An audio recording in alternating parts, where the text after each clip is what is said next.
In the southern continent of Celts, the peaceful port of Hamlet is rudely disturbed by an otherworldly monster. Legend has it that whenever the undead appear, disaster follows in their wake. Terrified citizens cower and hide as the undead invade their town, while guards stand ready to defend their home and capture the intruder. Amidst this chaos, our protagonist, a small and naive undead named Gray, tries to navigate the human world. In a moment of hiding behind a drum, Gray catches the attention of a purple cat. Startled, the cat lets out a terrified yelp, prompting Gray to cover its mouth to avoid being discovered. Gray gazes at the cat and realizes it's a ghost possessing a feline form. "Don't be too surprised," says the cat. "In this world, there are many animals haunted by ghosts, but a skeleton like you strolling down the road is a real rarity. So it's not your first time above ground, huh?" Shocked by the cat's accurate prediction, Gray is questioned about why he's on the surface instead of staying underground in the abyss. The cat explains that those who dwell in the abyss possess valuable skills.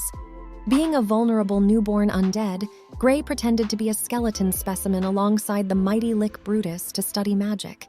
Little did he know that his plan would accidentally work for many years, and the great sorcerer remained unaware of his existence. One day, Gray escaped, inadvertently causing chaos and infuriating the powerful Lich. In his flight, Gray managed to snatch a few treasures before fleeing to the surface out of fear of Lich's wrath. Hearing Gray's story, the cat becomes frightened and lies, claiming that he must leave and suggests they pretend they never met, fearing Lich's retribution. As the cat tries to depart, Gray pulls its tail, but the feline responds angrily, refusing to be dragged along. Puzzled, Gray wonders why he's being targeted by humans when he never interacted with them. "You don't understand," the cat retorts. "As an undead, you bring calamity and death to humans. They view you as a source of disaster. On the other hand, I possess the perfect form, a creature with manners and elegance. Humans serve me willingly, even using their chests as pillows for my comfort. I am the master of the human race." Feeling dejected and unable to grasp the concept of being a perfect creature like the cat, Gray's attention is drawn to someone approaching the city gate.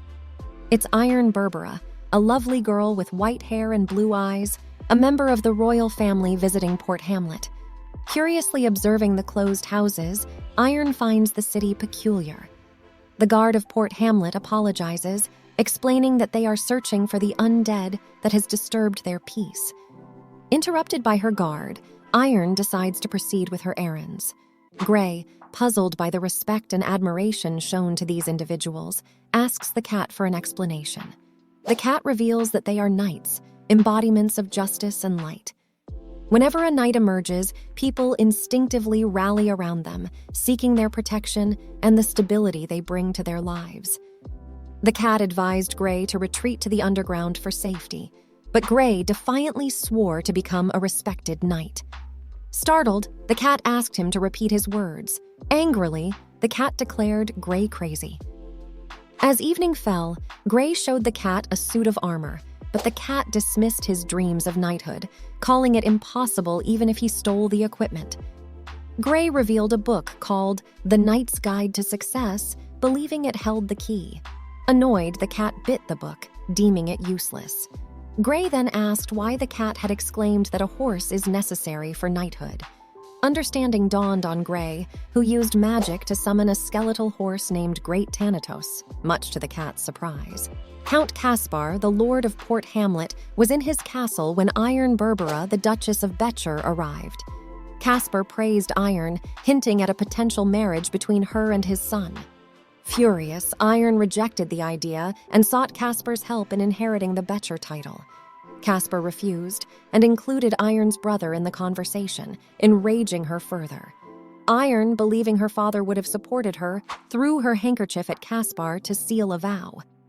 Meanwhile, the guards continued their search for the undead, unaware that Gray, the cat, and the horse were hiding. Annoyed, the cat demanded Gray's assistance, but Gray insisted on becoming a knight. Furious, the cat claimed he never promised to help Gray. Undeterred, Gray prepared armor, and argued that the book didn't mention licks being unable to become knights. Reluctantly, the cat agreed to aid Gray to avoid becoming an undead. As the guards grew tired and assumed the skeleton had left, a knight and horse walked past them. The uneasy cat instructed Gray to keep moving straight ahead. The guards halted them to announce a curfew due to the undead, advising them to find a hotel for the night. Gray, accompanied by the cat and Great Tanitos, arrived at the tavern where knights gathered in the dead of night. Meanwhile, Iron, contemplating her decision in the castle, shared her concerns with her knight, Horus.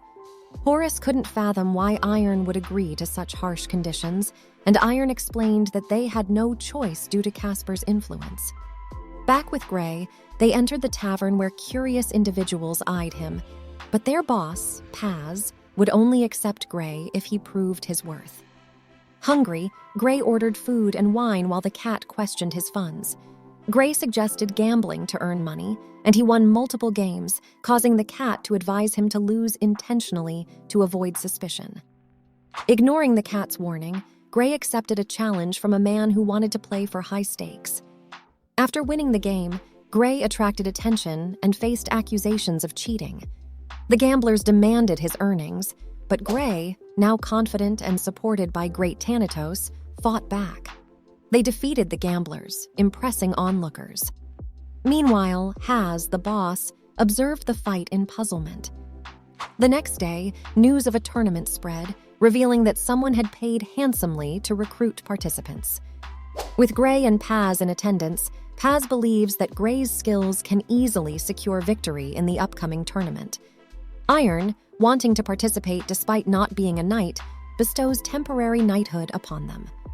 Gray questions the short-term solution, aspiring to become a true knight with a proper seal. Meanwhile, Casper expresses concern for the Butcher family's reputation, but Iron, determined to win, disregards formalities. If Casper loses, he must swear allegiance to Iron, and if Iron loses, she must marry Casper's son. The tournament begins, and Iron's knights secure early victories. Outside the tournament, Gray surprises everyone by requesting Horus to make him a knight, seeking a genuine title with a seal. Iron agrees to grant him the title if he can defeat 50 men in the tournament. The cat and Gray are both taken aback, but Gray accepts the challenge confidently. Scolded by the cat, Gray enters the arena, aiming to defeat the knights in a foot battle, as only the winner can change the fighting method. Casper underestimates Iron's reliance on mercenaries and mocks the Butcher family's decline, but Iron assures him to wait and see. Paz steps into the ring, realizing he must take the fight more seriously. Casper was stunned as Paz skillfully fought against his troops, knocking down opponents and winning 5 games in a row. Enraged, Casper sent a giant troop to face Paz, surprising the crowd. Iron and Horus were concerned, while Gray struggled with sword training. The battle between Paz and the giant troop began, with people fearing the monstrous enemies. Despite Paz's broken sword, he fought bravely, dodging and enduring hits. Determined, Paz jumped and attacked the giant's eyes, seizing the opportunity to defeat him. Iron replaced the injured Paz. Meanwhile, Gray hurriedly crafted a weapon, urged by the cat. The fight between Iron and Casper continued into the night, resulting in heavy losses for Iron's side. Paz watched from the roof, realizing the slim chances of victory. Horus confronted him about surrendered mercenaries, but Paz remained steadfast. Horus asked about Gray, and Paz mentioned his task of feeding the cat. As Casper's team kept winning, Iron's side dwindled to 5 fighters. Taurus decided to face Casper's troops, but before he could step forward, Gray appeared carrying a gigantic gate. The crowd was astonished, and Gray asked about the remaining enemies. Confused, Iron trusted Gray and revealed Casper's 50 knights. Gray confidently entered the ring, placing the gate in front of his opponent, causing a spectacular explosion and sending the enemy flying. Carrie, atop the gigantic gate, boldly declares, "I'm ready! Let's start the match!" The opponent is left speechless and surrenders immediately to Gray. Count's troops, fearing Gray's prowess, refuse to fight him. Count Caspar, outraged by the gate's use as a weapon, plans to change the competition mode to a cavalry fight. Gray, bored with no one willing to face him, catches Caspar's attention. Iron intervenes, pointing out that the winner chooses the next match. Caspar warns Iron that if she refuses the horse battle, his men won't fight. Iron, frightened, asks Gray if he's willing to accept the request. Gray surprises everyone by accepting, on the condition that all of Caspar's knights fight him together. Horace shouts a warning, but Caspar accepts the deal. Iron puts her trust in Gray and encourages his bravery. Gray jumps from the gate and rides towards Thanatos, accompanied by the cat.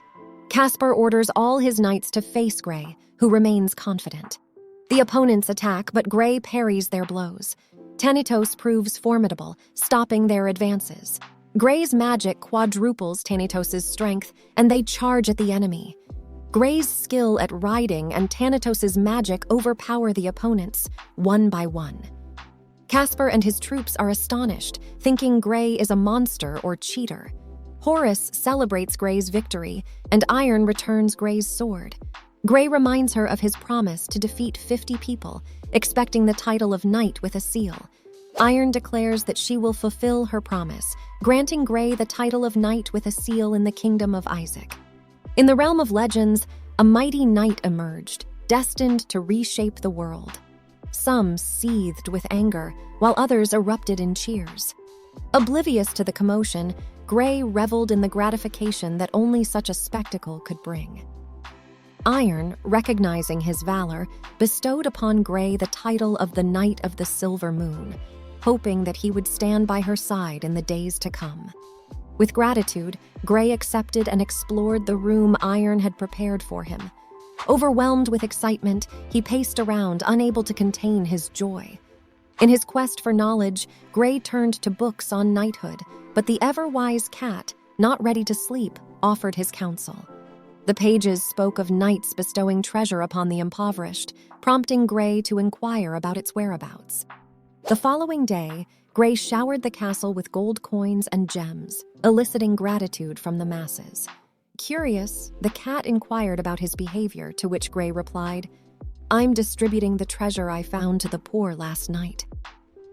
Meanwhile, in Iron's temporary office, Abby, Robert, and Horace questioned her decision to place trust in Gray. Robert argued that Gray remained an enigma, his past unknown, and his helmet untouched during the pledging ceremony. Unyielding, Iron maintained her confidence in Gray, urging Robert not to speak ill of him in the future. In the dead of night, a messenger burst into Iron's chamber, bearing news that the Knight of the Silver Moon, Gray, had plundered Count Caspar's treasury, hurling its contents from the castle tower. Iron, Horace, and Robert stood there, stunned and disheartened by Gray's audacious act. If you liked the video, subscribe. Here is another video for you to watch more.